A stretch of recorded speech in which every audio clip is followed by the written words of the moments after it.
নমস্কার, বাংলার মাটি বাংলার কৃষি অনুষ্ঠানে আপনাদের সকল দর্শক বন্ধুদের স্বাগত জানাই। আপনারা জানেন প্রত্যেক বৃহস্পতিবার 5:30টার সময় আমরা কলকাতা টিভির পর্দায় এই অনুষ্ঠান নিয়ে হাজির হই, আপনাদের সঙ্গে কথোপকথন করব বলে, আলোচনা করব বলে। আজকেও একটি খুব গুরুত্বপূর্ণ বিষয় নিয়ে আজকে স্টুডিওতে আমরা আলোচনা করব। আজকের আলোচনার যে বিষয় মানে তৈলবীজ, এবং যার মধ্যে অন্যতম প্রধান একটি তৈলবীজ। আমাদের পশ্চিমবঙ্গে মূলত 9 ধরনের তৈলবীজের চাষ হয়, তার মধ্যে সর্ষের চাষটাই প্রধান, এবং সেই চাষ এখন মাঠে মাঠে গেলে আপনারা দেখতে পাবেন ক্ষেত ভরে আছে সর্ষেতে। মধ্যবর্তী পর্যায়ে চলছে এই চাষের কাজ, এবং ফুল এসেছে, শুটি আসছে।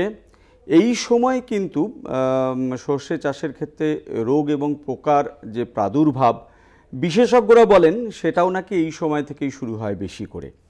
তাই কৃষক বন্ধুদের যারা সর্ষে চাষ করছেন মূলত, তাদের কিন্তু এই সময় সতর্ক হওয়ার উপযুক্ত সময়। আর তাই আজকে স্টুডিওর আলোচনার বিষয় সর্ষের শস্য সুরক্ষা। এই নিয়ে আলোচনা করবার জন্য উপস্থিত রয়েছেন আমাদের মধ্যে দুজন কৃষি বিশেষজ্ঞ। আমার ডান দিকে রয়েছেন অনামিকা বোস, সহ কৃষি অধিকর্তা, রাজারহাট ব্লক, এবং আমার বাদিকে রয়েছেন দিব্যেন্দু চৌধুরী, সহ কৃষি অধিকর্তা, মিনাখা ব্লক। এবং রয়েছেন আপনারা আমাদের টেলিভিশন স্ক্রিনে যাওয়া নম্বরে টেলিফোন করে সরাসরি আমাদের সঙ্গে আজকের এই আলোচনায় যুক্ত হতে পারেন। আজকের আলোচনা আমি অনামিকা দিয়ে আপনাকে দিয়ে শুরু করব। যে এই যে পশ্চিমবঙ্গে সর্ষে চাষের গুরুত্ব ঠিক কিভাবে রয়েছে, কতখানি রয়েছে? প্রথমেই বলি যে আমাদের খাদ্য তালিকায় কার্বোহাইড্রেট, প্রোটিন, ফ্যাট এগুলো থাকা অত্যন্ত জরুরি, এবং এই ফ্যাট আসে মূলত তেল থেকে। একজন সুস্থ স্বাভাবিক মানুষের প্রত্যেক দিন মোটামুটি 35 গ্রাম মতো তেল লাগে। এখন আপনি আগেই বলেছেন যে পশ্চিমবঙ্গে 9 রকমের তৈলবীজের চাষ হয়, তার মধ্যে প্রথম এবং প্রধান হচ্ছে সর্ষে। হ্যাঁ, আর আরেকটা যদি গুরুত্ব বলি, তাহলে এই সময়টায় মূলত বোরো ধান চাষ হয় আর সর্ষে চাষ হয়। তো বোরো ধানে আমরা জানি চাষ করতে গেলে প্রচুর পরিমাণে জল লাগে, যার ফলে ভূগর্ভস্থ জল মানে খুব দ্রুত শেষ হয়ে যাচ্ছে, এবং তার আরেকটা খারাপ প্রভাব হচ্ছে আর্সেনিক এর মাত্রা বেড়ে যাওয়া। এখন আমরা যদি বোরো ধানের বদলে সর্ষে চাষ করতে পারি, তাহলে এই সমস্যা খানিকটা হলেও দূর করতে পারি। মানে আপনি বলতে চাইছেন বিকল্প চাষের জায়গা থেকেও কিন্তু সর্ষে চাষ বেশ খুবই গুরুত্বপূর্ণ রয়েছে আর কি। আমি দিবেন্দুবাবু আপনার কাছে আসবো, এবং সরাসরি আজকের যে বিষয়বস্তুতে আমরা হাইলাইট করছি বলা যায় যে রোগ এবং পোকা। সর্ষের ক্ষেত্রে কি ধরনের রোগ এবং পোকার প্রকোপ আমরা দেখতে পাই এবং কৃষক বন্ধুরা দেখতে পান? হ্যাঁ, মূলত রোগের ক্ষেত্রে যে রোগটি সবচেয়ে বেশি আমাদের মাথা ব্যথার কারণ, সেটা হলো অল্টারনারিয়া লিপ স্পট বা পাতা ধসা রোগ বলি আমরা। তারপরেই আছে ডাউনি মিলডিউ, সেইটাকে আমরা বাংলায় সাদা ছাতা রোগ বলি। আরেকটা রোগ আছে পাউডারি মিলডিউ, সেটাকে আমরা বলি সাদা গুঁড়ো রোগ। আর আরেকটা রোগ, সেটাও কিন্তু ভয়ানক আকার নিতে পারে, সেটা হলো শেকড় ফোলা অথবা আমরা বলি ক্লাব রুট। কিন্তু এর মধ্যে মানে যদি বলি আর কি, সাধারণভাবে আমরা যারা দেখি বা যেটুকু বুঝতে পারি, আপনাদের মতো অতটা গভীরে গিয়ে জানি না আমরা, কিন্তু ধসা রোগ এবং পোকার জায়গা থেকে জাপ পোকা অত্যন্ত গুরুত্বপূর্ণভাবে। আপনি যদি একটু বিস্তারিত বলেন। হ্যাঁ, আমি পোকার ক্ষেত্রে বলছি। পোকার ক্ষেত্রেও যেমন জাপ পোকা বা অ্যাফিড, এটা খুবই মানে ভয়ানক আকার ধারণ করে। আর আছে সর্ষের করাত মাছি বা মাস্টার সফলাই। এছাড়াও কিছু কিছু পোকা দেখা যায়, যেমন পাতামোড়া পোকা বা হিরকপিট মথ বা ডায়মন্ড ব্যাক মথ। এইগুলোই কিন্তু মোটামুটি সর্ষের ক্ষেত্রে আমরা দেখতে পাই। আচ্ছা আচ্ছা আচ্ছা, আমরা রোগের কথা এবং পোকার কথা শুনলাম, কিন্তু যারা এই রোগ পোকাকে সামলাবেন তাদের কিন্তু সবার আগে যেটা জানা জরুরি যে এগুলোকে তারা চিনবেন কি করে, মানে কোন গাছের কি রোগ হয়েছে বা কি পোকা ধরেছে, যদি আমাদেরকে একটু এই ব্যাপারটাতে আলোকপাত করেন। আমি রোগের কথা বলি। দিব্যেন্দুবাবু 4টি বিশেষ রোগের কথা বলেছেন, যেগুলো থেকে ক্ষতি সব থেকে বেশি হয়। তার মধ্যে প্রথমে যার কথা বলতে হবে সেটা হচ্ছে অল্টারনারিয়া লিভ ব্লাইট বা পাতার যে ধসা রোগ যেটাকে বলে। এক্ষেত্রে পাতার উপরে টার্গেট বোর্ড মানে এরকম গোল গোল মতো দাগ হতে থাকে। প্রথমে ছোট ছোট ছোট ছোট কয়েকটা বাদামি দাগ হয়, হ্যাঁ, এরপর এই দাগগুলো পরে বেড়ে গিয়ে একটা আরেকটার সঙ্গে মিশে যায় এবং পুরো পাতাটাই হলুদ হয়ে অবশেষে বাদামি হয়ে ঝরে পড়ে। এবং এইটা যদি গোটা গাছে ছড়িয়ে পড়ে প্রায় আপনার 40% পর্যন্ত প্রোডাকশন লস হতে পারে, উৎপাদন কমে যেতে পারে। পরবর্তী যেটা সম্বন্ধে বলবো সেটা হচ্ছে ডাউনি মিলডিউ মানে সাদা ছাতা যেটাকে বলি আমরা। সেটার ক্ষেত্রে পাতার ওপরে এই যে দেখুন দেখতে পাওয়া যাবে পাতার ওপরে বাদামি দাগ দেখতে পাওয়া যায় এবং ঠিক তার নিচে পাতার উল্টো পিঠে সেখানে সাদা সাদা সাদা সাদা মতো ছত্রাক দেখতে পাওয়া যাবে। এইটা হ্যাঁ ছোপ ছোপ মতো। এবার এইটা আর্দ্র আবহাওয়াতে বেশি হয় এবং মানে পাতাগুলো যদি খুব ভয়ানকভাবে লাগে এই রোগ তাহলে পাতা বা গাছের কাণ্ড এগুলো সব কুঁকড়ে যায়। আচ্ছা, পরবর্তীতে যেটা সম্বন্ধে বলবো সেটা হচ্ছে পাউডারি মিলডিউ। পাউডারি মিলডিউয়ের ক্ষেত্রে সাদা গুঁড়ো রোগ, অর্থাৎ পাতার ঠিক ওপরে দেখুন সাদা গুঁড়ো গুঁড়ো মতো পাউডারের মতো গুঁড়ো লেগে থাকে। আপনি যদি আঙ্গুল দিয়ে পাতার ওপরে বোলান তাহলে ওই সাদা গুঁড়ো আমাদের আঙ্গুলে লেগে যাবে। এবং এটার ক্ষেত্রেও একই ব্যাপার। পার্থক্য যেটা ডাউনি মিলডিউ আর পাউডারি মিলডিউয়ের ক্ষেত্রে, ডাউনি মিলডিউয়ের ক্ষেত্রে পাতার নিচের দিকে সাদা ছোপ থাকে আর পাউডারি মিলডিউয়ে পাতার ওপরের দিকে থাকে, এটাই পার্থক্য। আর অবশেষে যেটার কথা বলবো সেটা হচ্ছে শিকড় ফোলা রোগ। এটার ক্ষেত্রে গাছের মাটির ওপরের যে অংশ সেটা বেটে হয়ে যাবে, স্টান্টেড গ্রোথ বলে, মানে বাড়বে না আর গাছটা, এবং গাছটা ধীরে ধীরে ঝিমিয়ে পড়ে অবশেষে মরে যাবে। আমরা যদি শিকড় সহ গাছটাকে তুলি তাহলে এই যে ছবিতে যেরকম দেখতে পাওয়া যাচ্ছে শিকড়ে এরকম ফোলা ফোলা অংশ দেখতে পাওয়া যাবে। এবং এইটা বেশি হয় আপনার যেখানে মাটিটা অম্ল থাকে, অর্থাৎ মাটির পিএইচ যদি 5.7 থেকে 6.2 এর মাত্রার মধ্যে থাকে তাহলে এই রোগটার প্রাদুর্ভাব বেশি দেখতে পাওয়া যায় এবং এটা মোটামুটি আপনার বীজ বোনার মাসখানেকের পর থেকেই পরিলক্ষিত হয়। তার মানে এই ক্ষেত্রে কিন্তু মাটির অম্লত্ব পরীক্ষাও একটা গুরুত্বর জায়গা রয়েছে আর কি, মানে না হলে কিন্তু এই রোগটা দেখা দেবে, বুঝতে পারা যাবে না। আচ্ছা, আমরা মোটামুটিভাবে রোগের কথাটা শুনলাম। এবার পোকার বিষয়ে দিব্যেন্দুবাবু আপনার কাছে আসবো, যে যদি একটু বিস্তারিতভাবে বলেন মূল যে পোকাগুলো আমরা একটু আগেই বলছিলাম, করাত মাছির কথা, জাপ পোকার কথা, যদি একটু বলেন বিস্তারিত। যেটা প্রথমেই আমরা বলছিলাম যে জাপ পোকা বা অ্যাফিড সরষার কিন্তু ভয়ানক শত্রু। অ্যাফিড দেখতে সবুজ হলুদ বা সবুজাভ হলুদ রঙের ছোট্ট ছোট্ট ক্ষুদ্র ক্ষুদ্র পোকা হয়। এরা সাধারণত একসাথেই কিন্তু থাকে। আচ্ছা, অ্যাফিড যেটা করে এরা কিন্তু পাতা, কাণ্ড এবং কচি যখন শুটি বের হচ্ছে বা ফুল থেকেও কিন্তু এরা রস চুষে চুষে খায়। আচ্ছা, ঠিক আছে। আর আরেকটা হলো মানে গুরুত্বপূর্ণ ব্যাপার, আমরা জানি পোকারা ডিম পারে এবং ডিম থেকে আবার লার্ভা হয়, সেই লার্ভা বড় হয় ইত্যাদি ইত্যাদি, কিন্তু সেটা একটু সময় লাগে। কিন্তু অ্যাফিডের ক্ষেত্রে যেটা হয়, অ্যাফিড সরাসরি বাচ্চা পারে, যার ফলে কিন্তু এদের বংশবৃদ্ধি কিন্তু খুব দ্রুত হয়। এবং এই সময়টা খুবই গুরুত্বপূর্ণ যে পৌষ মাসের থেকে মোটামুটি অ্যাফিডের আক্রমণ শুরু হয়ে যায় এবং যত গরম পড়বে, ধীরে ধীরে আমরা দেখছি যে গরমটা বাড়ছে, তত কিন্তু অ্যাফিডের আক্রমণ বেশি হবে। মাঘ মাসের দিকে এই আক্রমণ কিন্তু চূড়ান্ত হয়ে যায়। এবং যদি খুব বেশি আক্রমণ হয় ফলন কিন্তু 60%-এর অর্থাৎ মানে 60%-এরও বেশি কিন্তু ফলন এখানে কমে যেতে পারে। এরপরে যেটা বলছিলাম যে করাত মাছি, করাত মাছির আক্রমণটা কিন্তু একেবারে যখন গাছ চারা অবস্থায় আছে ঠিক সেই সময় থেকেই হয়, মানে 2 থেকে 3 পাতা অবস্থা, তখন থেকেই কিন্তু করাত মাছির আক্রমণ শুরু হয়ে যায়।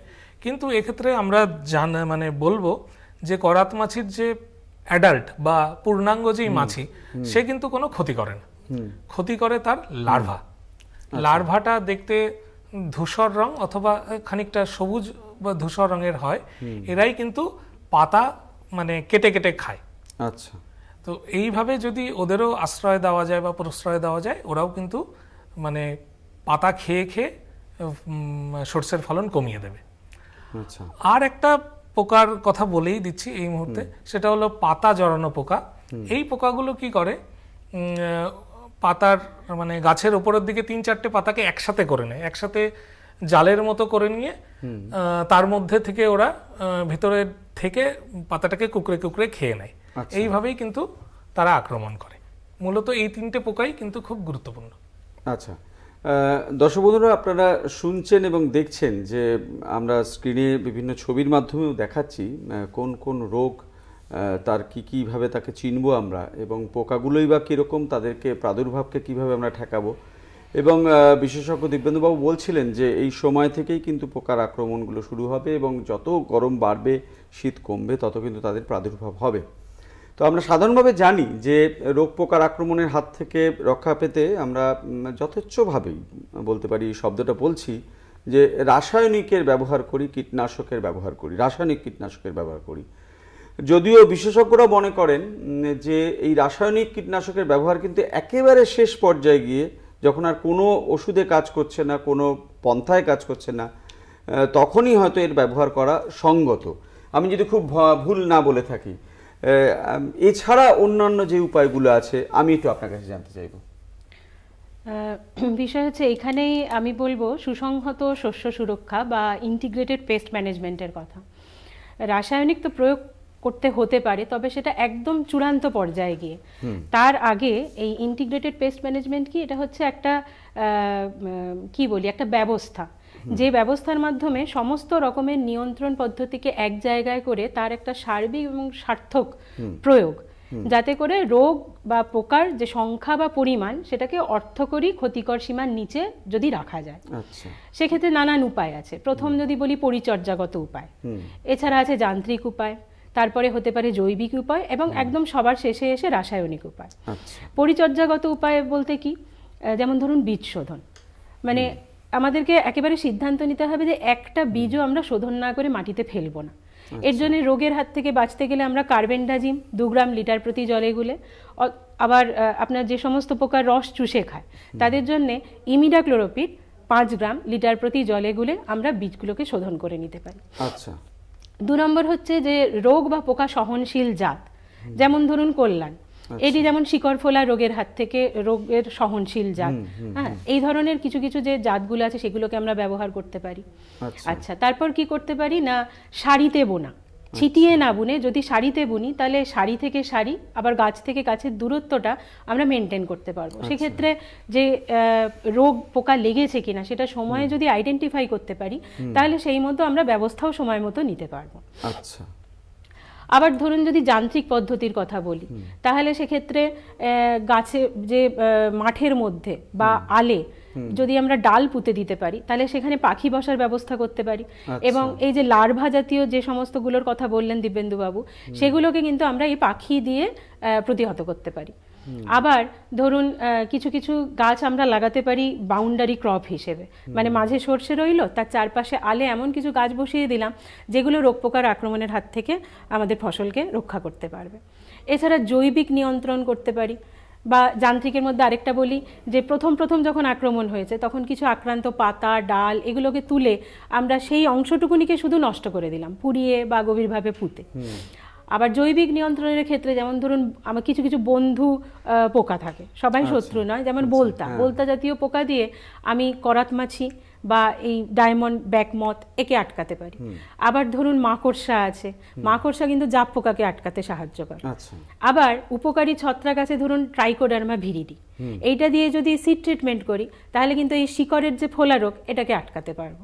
তো এইগুলো কোনোটাই যদি কাজে না লাগে তখন অবশেষে আমরা রাসায়নিকের কথা ভাবতে বাধ্য হব। মানে আপনি যেটা বললেন এতগুলো পদ্ধতিকে মিলিতভাবে সুসংহত একটা পদ্ধতি, যেটাকে আপনি বললেন যে ইন্টিগ্রেটেড পেস্ট ম্যানেজমেন্ট আর কি, আইপিএম, তার ব্যবস্থাপনা, এবং তার মাধ্যমে আমরা এই রোগ পোকার হাত থেকে কিন্তু অনেকটাই নিস্তার পেতে পারি। আমাদের মধ্যে একজন দর্শক এই আলোচনায় উপস্থিত রয়েছেন, একটু শুনে নেব তিনি কি বলছেন। নমস্কার। নমস্কার। হ্যাঁ বলেন। হ্যাঁ, আপনার প্রশ্নটা যদি একটু বলেন।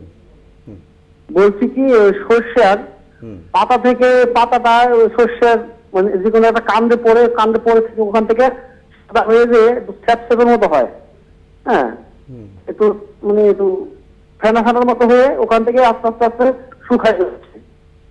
আচ্ছা আচ্ছা, আপনি আপনি শুনতে থাকুন, আমরা নিশ্চয়ই আলোচনা করব। আরেকবার যদি হ্যাঁ, আরেকবার যদি একটু স্পষ্ট করেন, আমরা খুব ভালোভাবে বুঝতে পারলাম না, কাণ্ডটা একটু শুকিয়ে যায় এটুকু বোধহয় বুঝতে পেরেছি।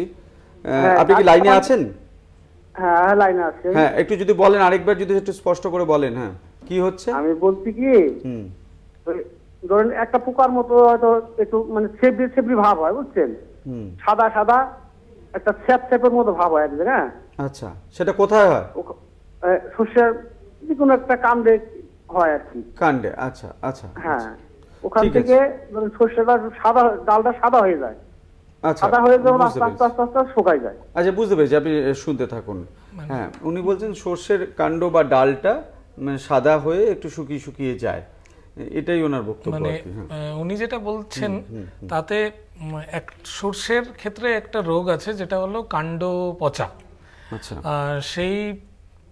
সেটা একটা ছত্রাকের মাধ্যমে হয়, স্ক্লেরোসিয়াম ছত্রাক। তো সেই ছত্রাকটা কিন্তু যখন অ্যাটাক করে তখন কাণ্ডটার উপরে কিন্তু সাদা ছত্রাকের গ্রোথ দেখা যায়, বৃদ্ধি দেখা যায়, এবং পরবর্তীতে কিন্তু তার উপরে কালো রঙের ছত্রাকের যে পরবর্তীতে সে বেঁচে থাকবে কি করে, তখন কালো রঙের ছোট ছোট দানার মতো অংশ তৈরি করে। এটা একটা হতে পারে। আরও একটা যেটা সম্ভাবনা আছে, উনি যেটা বললেন যে অনেক সময় যে ডাউনি মিলডিউ বা সাদা ছাতা, এর প্রকোপ যখন খুব বেড়ে যায় সেই ক্ষেত্রেও কিন্তু ওটা কাণ্ডে ছড়িয়ে যেতে পারে। অথবা যদি সরষেতে এই রোগটা মানে মাঝে মাঝেই দেখা যায়, সেটা হলো সাদা মরচে। আচ্ছা, সাদা মরচে বা হোয়াইট রাস্ট, এই সাদা মরচে এবং এই সাদা ছাতা, এই দুটো রোগও কিন্তু অনেক সময় একসাথে ওই কাণ্ডকে পুরোটাই ঘিরে মানে পুরো ফুল পর্যন্ত কিন্তু পৌঁছে যায়, সেটা হতে পারে। আচ্ছা, আমরা রোগের বিষয় এবং পোকার বিষয় শুনছি, আমরা জাপ পোকা নিয়ে আরেকটু আলোচনা করব, কিন্তু তার আগে একটু সর্ষের যে রোগ নিয়ন্ত্রণ একটু আপনার কাছে আসবো, যদি একটু বলেন। রোগ নিয়ন্ত্রণ বলতে যে 4টে মূল রোগের কথা আমি বললাম, তার মধ্যে ধরুন যেটা অল্টারনারিয়া লিপ ব্লাইট মানে ধসা রোগ, এবং যেটা হচ্ছে ডাউনি মিলডিউ, সাদা ছাতা, এগুলোকে নিয়ন্ত্রণ করার জন্য আমরা যে ওষুধগুলো দিতে পারি সেটা হচ্ছে কপার অক্সিক্লোরাইড 4 গ্রাম লিটার প্রতি জলে গুলে, অথবা মেটালেক্সিল প্লাস ম্যাঙ্কোজেব 2.5 গ্রাম লিটার প্রতি জলে গুলে। আচ্ছা, এই দুটোর মধ্যে যে কোনো একটা আমরা ব্যবহার করতে পারি। আচ্ছা, নেক্সট যেটা আমরা বলেছিলাম পাউডারি মিলডিউ, সাদা গুঁড়ো, সেটার জন্য আমরা ব্যবহার করতে পারি সালফার, এটা 3 গ্রাম লিটার প্রতি জলে গুলে, অথবা আমরা ব্যবহার করতে পারি কার্বেন্ডাজিম 1 গ্রাম লিটার প্রতি জলে গুলে, অথবা প্রোপিকোনাজোল, এটাও 0.75 গ্রাম বা 1 ml লিটার প্রতি জলে গুলে ব্যবহার করতে পারি। আচ্ছা, আর অবশেষে বলেছিলাম শিকড়ের ফোলা রোগ, এটা তো আগেই বলেছি যে অম্ল মাটিতে বেশি হয়, তাহলে একটা যেটা করতে পারি সেটা হচ্ছে যে মাটির অম্লত্বটাকে যদি কন্ট্রোল করতে পারি, সেটার জন্য আমরা কি করতে পারি না, চুন ব্যবহার করতে পারি 10 কুইন্টাল একর প্রতি।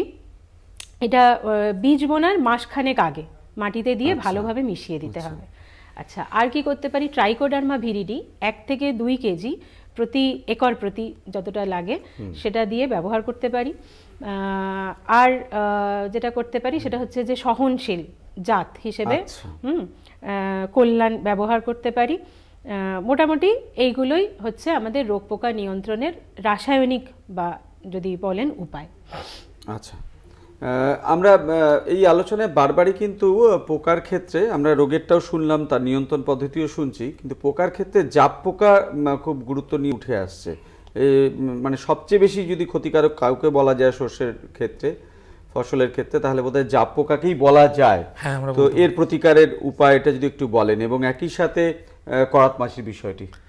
হ্যাঁ, জাপ পোকা থেকে রেহাই পেতে গেলে আমাদের প্রথমেই যেটা করা দরকার। আচ্ছা, আমরা এই উত্তরটা আপনার থেকে শুনবো। আমাদের মধ্যে একজন দর্শক বন্ধু উপস্থিত রয়েছেন, একটু শুনে নিই তার প্রশ্নটা, তার সাথে পরে আমরা উত্তরটা আসছি। হ্যাঁ, নমস্কার। হ্যালো। হ্যাঁ, আপনার প্রশ্নটা বলুন। হ্যাঁ হ্যাঁ হ্যাঁ বলছি। আচ্ছা, ওই যে ম্যাম বলছিলেন সর্ষের শিকড় ফুলে যাচ্ছে, তার জন্য ট্রাইকোডার্মা ভিরিডি কার্যকরী, এটা আমার কাছে খুব একটা প্রশ্ন বড় বলেই মনে হচ্ছে। আপনার কি প্রশ্নটা ঠিক বুঝতে পারলাম না, মানে কি বলতে চাইছেন? সর্ষের শিকড় ফোলা রোগের ক্ষেত্রে ট্রাইকোডার্মা থ্রিডি কার্যকরী, এটা আমার ক্ষেত্রে একটু অন্যরকম লাগছে। মনে হয় এটা কার্যকরী না হওয়ার সম্ভাবনাই বেশি, কারণ ক্লাবরুট নিয়ে আমার কাজ করার অভিজ্ঞতা আছে। আচ্ছা, বুঝতে পেরেছি। ট্রাইকোডার্মা ভিরিডি সহ আর অন্য কিছু যদি থাকে আমরা নিশ্চয়ই এই আলোচনায় সেটা আলোচনা করব। আপনি শুনতে থাকুন। অনেক ধন্যবাদ টেলিফোন করবার জন্য। আমরা যে আলোচনায় ছিলাম, হ্যাঁ, যেটা বলছিলাম যে অ্যাফিড বা জাপোকা, যেটা আমাদের প্রথমেই করা দরকার যে সর্ষের বোনাটা আগে করতে হবে। অর্থাৎ আমরা যদি আশ্বিনের মাঝামাঝি থেকে সর্ষের বোনাটা শুরু করি এবং কার্তিকের প্রথম সপ্তাহের মধ্যে যদি বুনে দিতে পারি সর্ষেটা, তাহলে কিন্তু আমরা জাপোকা পর্যন্ত আর পৌঁছাবো না। তার আগেই আমরা ফসলটা মোটামুটি তুলে নেওয়ার অবস্থায় চলে আসবে। আর সেটা করতে গেলে আমরা জলদি জাত ব্যবহার করতে পারি। তারপর ম্যাডাম যেটা বলছিলেন যে এটা আমি আইপিএম অনুযায়ী বলছি, যে সর্ষে ক্ষেতের চারিদিকে আমি যদি ভুট্টা অথবা অরহর যদি আমি ছড়িয়ে দিই একটা বেড়ার মতো তৈরি করি, সেই ক্ষেত্রে কিন্তু জাপ পোকা আপনার সর্ষেতে না এসে ভুট্টাতে আশ্রয় নেবে। সে সমস্ত হামলাটা করবে ভুট্টা অথবা অরহরের উপর। সেই ক্ষেত্রে কিন্তু আমরা ফসলটাকে বাঁচিয়ে নিতে পারবো। আবার দেখা যায় যে প্রথমের দিকে যখন জাপ পোকা প্রথমে যখন অ্যাটাক শুরু করেছে তখন কিন্তু তারা সংখ্যায় কম থাকে, কিন্তু একসাথে থাকে। অর্থাৎ আপনি খেতে গিয়ে দেখলেন যে একটা পাতাতে 10-15টা জাপ পোকা বসে আছে, আপনি ক্ষেত পরিদর্শনের সময় সেই পাতাটাকে তুলে নিন, পাতাটাকে তুলে নিয়ে গিয়ে বাইরে আপনি ওটাকে নষ্ট করে দিন। সেটা একটা হতে পারে। আর এই যে ধীরে ধীরে গরমটা বাড়বে যখন, অর্থাৎ মাঘ মাসের দিকে যখন পোকা বাড়বে, এবার রাসায়নিক কন্ট্রোলের কথা বলি, সেই ক্ষেত্রে আমরা রস চুষে খাওয়া পোকার ক্ষেত্রে যেই সিস্টেমিক বা অন্তর্বাহী ওষুধগুলো হয়, কীটনাশকগুলো হয়, আমরা সেগুলোর কথা বলবো। যেমন তার একটা হচ্ছে ইমিডাক্লোপ্রিড। ইমিডাক্লোপ্রিড আপনি 10 লিটার জলে 2 থেকে 3 ml দিয়ে আপনি স্প্রে করবেন। অথবা কি করবেন, অ্যাসিফেট 1 গ্রাম প্রতি লিটার জলে গুলে স্প্রে করা যেতে পারে।